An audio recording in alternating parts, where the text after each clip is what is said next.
stop scrolling. This morning, I'm bringing you two major developments you cannot afford to miss. First, oil refineries are shutting down in the Middle East after fresh strikes between Israel and Iran, with involvement from the United States, and global crude prices are already reacting. Second, in Nigeria's southeast, pressure is rising again as voices intensify demands for the release of Nnamdi Kanu. What connects these two stories? Stay with me. And before we continue, like this video so the algorithm pushes this information across the country. Nigerians need to prepare for what could come next. Let's start with the first development. Over the weekend, escalating tensions between Israel and Iran moved beyond threats. Drone strikes and retaliation targeted sensitive energy infrastructure across the region. Some oil processing facilities and refineries were forced to suspend or scale back operations. Security alerts spread across offshore platforms. Shipping routes in strategic corridors came under increased risk monitoring. Oil markets reacted immediately. Prices surged sharply in a single trading session. Now here's why that matters to Nigeria. Even though Nigeria produces crude oil, we rely heavily on refined imports and global price benchmarks.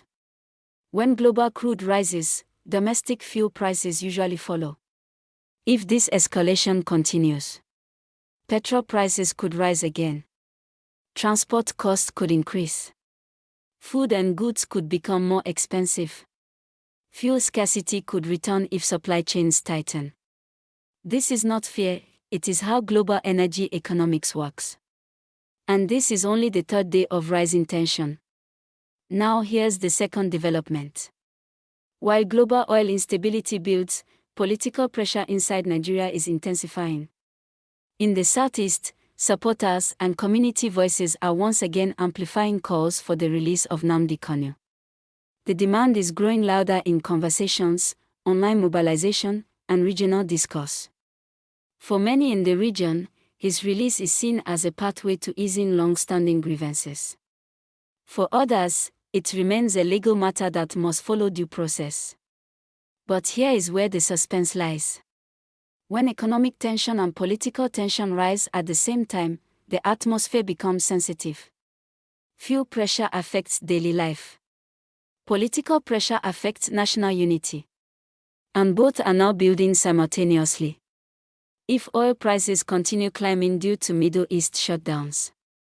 If Nigeria begins feeling supply strain. If inflation returns stronger. The national mood could shift quickly. And when the national mood shifts, political conversations become louder. That is why these two stories must be watched together, not separately. Global oil disruption. Domestic political agitation. Both unfolding at the same time. So the big question is, will the Middle East crisis cool before it hits Nigerian households? And will internal political issues be resolved before economic stress increases? We are entering a period that requires awareness, not panic, but preparation. Like this video right now so this information spreads across Nigeria. The algorithm needs engagement to push this message nationwide. People need to be aware of possible fuel pressure. People need to stay informed about political developments. Preparation is always better than surprise. Drop your thoughts in the comments. Are we heading toward temporary tension? Or something bigger? Stay informed.